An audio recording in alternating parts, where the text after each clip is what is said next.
All right, Russell Westbrook, he's missed his first game of the season last night. That was with lower back tightness. And the first look at Russ's rotation, it didn't go quite according to plan against the Blazers. So considering Portland had just dealt away C.J. McCollum, and remember, Dame Lillard isn't playing, it was a bad loss. So here's LeBron James postgame.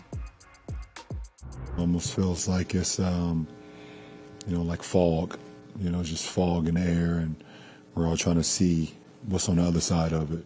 I'm tired as hell right now. I just want to get some wine and get into bed and wake up tomorrow and feel good about what tomorrow has in store.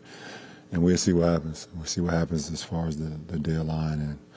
But other than that, I'm kind of just focused on what we can do to be better. All right, I want to bring in Mike Wilbon to our discussion here. Wilbon, have the Lakers hit rock bottom? Is this it? No, missing the playoffs would be rock bottom. But I mean, Portland's like on the bubble to be an NCAA team.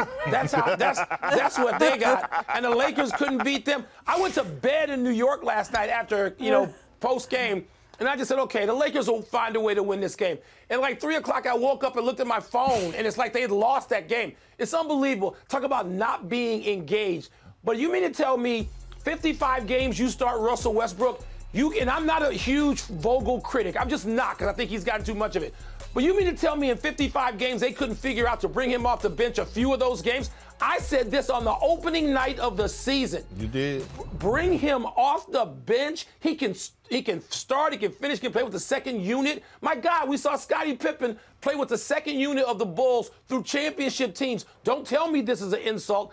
That's just a lack of everything that is smart basketball. To try it, if you try it for 5 games, 7 games, 10 games, 15 games, 3 games, and it doesn't work, then go back to something else. But here we are, 60 games into the season, and we're talking about the Lakers trying now to bring Russ off the bench and play with the second unit. That's insane.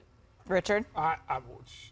Good job, Wilbon, because that was everything you said. They lose to an NCAA team, but, at the end of the day, they've been losing to NCAA teams all year long. They lost to Oklahoma City twice. This ain't the first time that this has gone down. So I think the most eye-opening thing, and like Bron in his most humble self said, look, I am in one of the best offensive grooves ever. And for his entire career, offensive grooves. And one of the will you let me finish this terrible statement? If you look at all of his numbers, they look like that, but they normally over the course of his entire career have always led to wins. So Bron is in a great offensive groove, but it's not leading to wins, and this team looks completely disjointed. There is nothing else. That is rock bottom for me. That is rock bottom. Is it rock bottom for you, Perk? It is rock bottom because their goal is to win a championship. So for them to be in the position that they're in and not make a move, they're at rock bottom. Because here's the thing.